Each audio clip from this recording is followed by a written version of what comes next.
پیدائش سے یہ میوزیکل چیئر تو ہم دیکھتے چلے آ رہے ہیں. پھر پرائم منسٹر صاحب کہہ رہے ہیں کہ کڑوا گھونٹ پینا پڑ رہا ہے, سخت فیصلے کرنے پڑ رہے ہیں اور دل پر پتھر رکھ کے بجٹ پیش کر رہے ہیں. بھائی یہ دل کی ٹیکنالوجی ہمیں بھی دے دیں تاکہ ہم بھی وہ دل بنا لیں جس پہ اتنے بڑے بڑے پتھر رکھ سکیں.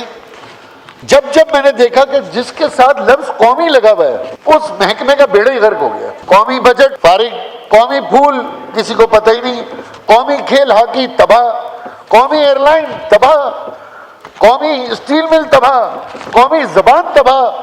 تو ہماری تو یہ سمجھ نہیں آ رہا کہ یہ ہم اس ملک کی خدمت کر رہے ہیں یا اس ملک کے ساتھ بس گزارا کر رہے ہیں. اور جب میں نے آئی ایم ایف کی ریکمنڈیشن دیکھی تو میں حیران رہ گیا کہ اس میں total tax, direct tax, sale tax, federal excise duty, custom duty, petroleum levy, gas repayment on loan, یہاں تک کہ ڈیفنس بجٹ بھی اس میں ڈیفائن ہوا تھا. اور یہ بجٹ اور آئی ایم ایف کے پروپوزلز میں 10% کا شاید فرق ہوگا.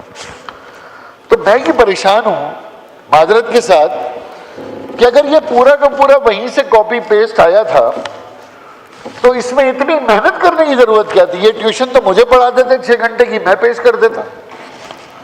یعنی اتنی تگ و دو کے بعد اور اتنے تجزیے, تبصرے, ٹیلی ویژن میں مکالمے, سیدھا سیدھا بجٹ ہے, جو دیا گیا ہے وہ پیش کر دیا گیا. اور لازمی سی بات ہے کہ جب آئی ایم ایف, جو آپ کہتے ہیں کہ جب منہ کھاتا ہے تو آنکھ شرماتی, لیکن پھر پرائم منسٹر صاحب کی تقریریں سنی میں نے, اور بھی تقریریں سنی. میں یہ جاننا چاہتا ہوں کہ ہم 25 بار آئی ایم ایف کے پاس گئے ہیں اور 25 بار میں یہ 2 ہی جماعتیں تو ہیں, پاکستان مسلم لیگ اور پاکستان پیپلز پارٹی. پیدائش سے یہ میوزیکل چیئر تو ہم دیکھتے چلے آ رہے ہیں. تو 25 بار آئی ایم ایف کے پاس یہی دونوں جماعتیں گئی ہوں گی نا. تو پھر یہ سمجھ نہیں آ رہا کہ آج پھر پرائم منسٹر صاحب کہہ رہے ہیں کہ کڑوا گھونٹ پینا پڑ رہا ہے, سخت فیصلے کرنے پڑ رہے ہیں اور دل پر پتھر رکھ کے بجٹ پیش کر رہے ہیں. بھائی یہ دل کی ٹیکنالوجی ہمیں بھی دے دیں تاکہ ہم بھی وہ دل بنا لیں جس پہ اتنے بڑے بڑے پتھر رکھ سکیں, عام آدمی کو بھی پتہ چلے. اور یہ بات بڑی درست کی ہمارے پی ٹی آئی کے دوست نے کہ ہم بجٹ پہ تنقید تو کر رہے ہیں اور بجٹ پاس بھی کریں گے, کیونکہ ظاہر اتحاد ہی ہے, پارٹی کا فیصلہ ہے, بجٹ پاس کرنا ہے. لیکن میں یہ گزارش ضرور کروں گا کہ 1947 میں $1 3.3 روپے کا تھا.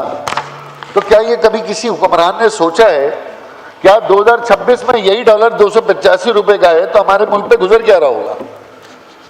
تک ابھی یہ کمپیریٹیو انالیسس ہم نے بنگلہ دیش سے کیا ہے اور سری لنکا جو ہے وہ ڈیفالٹ ہو گیا, لیکن سری لنکا کی جی ڈی پی اور اکانومی آج بھی جا کے کیلکولیٹ کر لیا. اسی طریقے سے جب میں نے دیکھا کہ جس کے ساتھ لفظ قومی لگا ہوا ہے اس محکمے کا بیڑا ہی غرق ہو گیا. قومی بجٹ فارغ, قومی پھول کسی کو پتہ ہی نہیں, قومی کھیل ہاکی تباہ, قومی ایئر لائن تباہ, قومی اسٹیل مل تباہ, قومی زبان تباہ. تو ہماری تو یہ سمجھ نہیں آ رہا کہ یہ ہم اس ملک کی خدمت کر رہے ہیں یا اس ملک کے ساتھ بس گزارا کر رہے ہیں.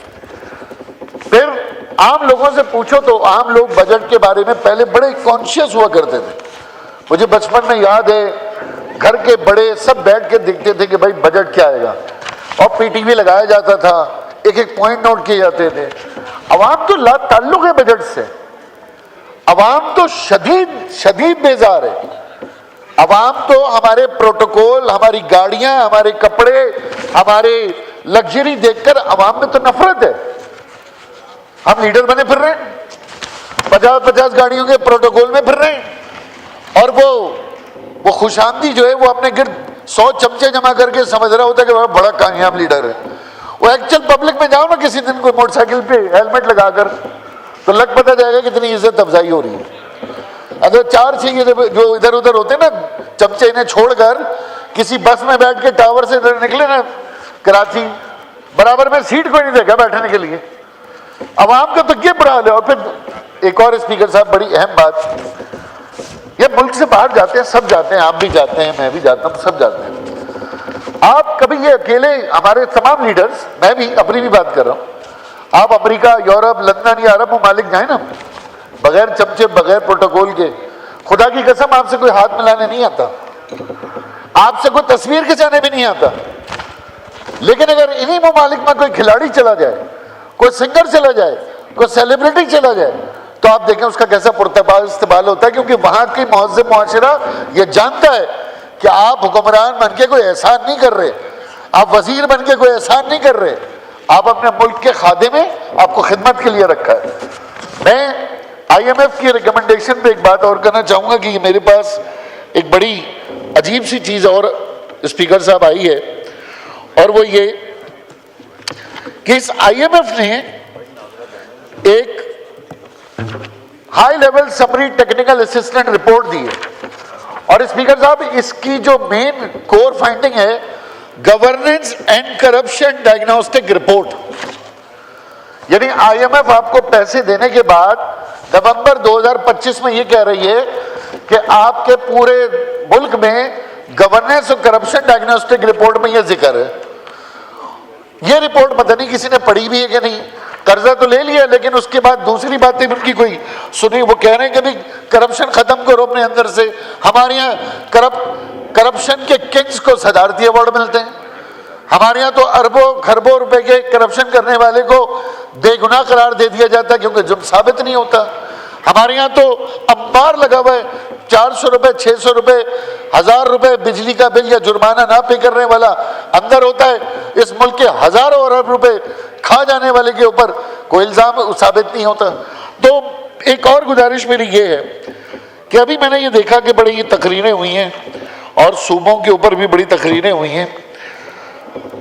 کبھی یہ ڈسٹریبیوشن آف ریسورسز ہے، یہاں بار بار یہ بات ہو رہی ہے، بار بار بات ہو رہی ہے. بھائی این ایف سی پڑھو نا، یہ نیشنل فائنانس کمیشن پڑھو تو صحیح، اس میں پڑھو تو صحیح کہ یہ کس طرح سے ہاریزونٹل اور ورٹیکل ڈسٹریبیوشن ہے. یہاں پر کھڑے ہو کے چاروں صوبوں کے نمائندے دیکھا میں نے، وہ کے پی کے جو ہے نا اوزار، بلوچستان پریشان، سوائے پنجاب کے.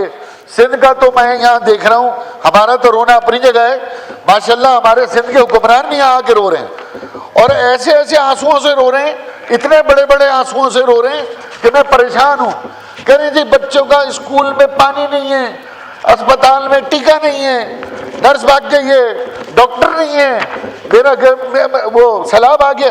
یار تو پھر یہ 18ویں ترمیم کے سب لوگ خلاف بات کر رہے ہو نا، تو یہ طے ہو گیا نا 18ویں ترمیم نے کچھ نہیں دیا صوبوں کو، تو پھر رول بیک کرو یار 18ویں ترمیم.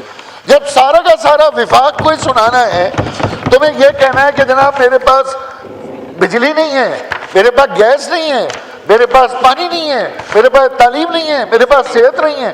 اچھا گیس کی رائلٹی چاروں صوبوں نے لینی ہے، سندھ کی رائلٹی سب سے زیادہ ہے، نیشنل فائنانس کمیشن میں گیس کی رائلٹی بھی لینی ہے، گیس ڈیولپمنٹ سرچارج بھی لینے ہیں، کے الیکٹرک کے اندر سے 90 ارب روپے کے الیکٹرک سے بھی لینے ہیں، اور رونا گانا پورا ہے.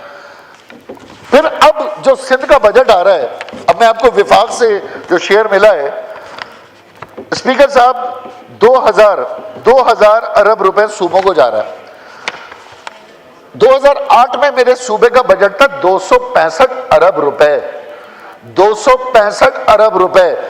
اس دور کی بجٹ جنتری اٹھا کے دیکھیں، ایسا لگ رہا تھا 2008 میں پتہ نہیں کیا کوئی جنت کا ٹکڑا بن جائے گا.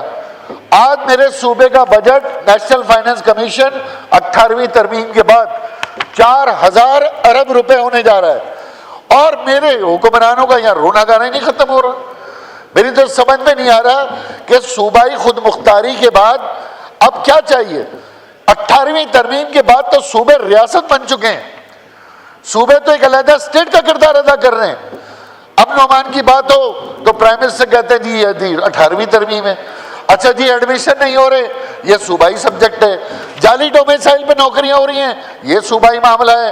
ارے بھائی اسپتال برباد ہو گئے، یہ ہمارا مسئلہ نہیں ہے.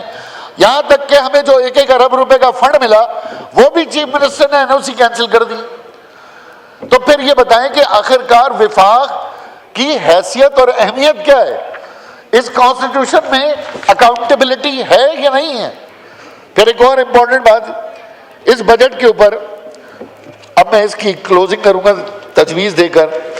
سب سے اہم پلر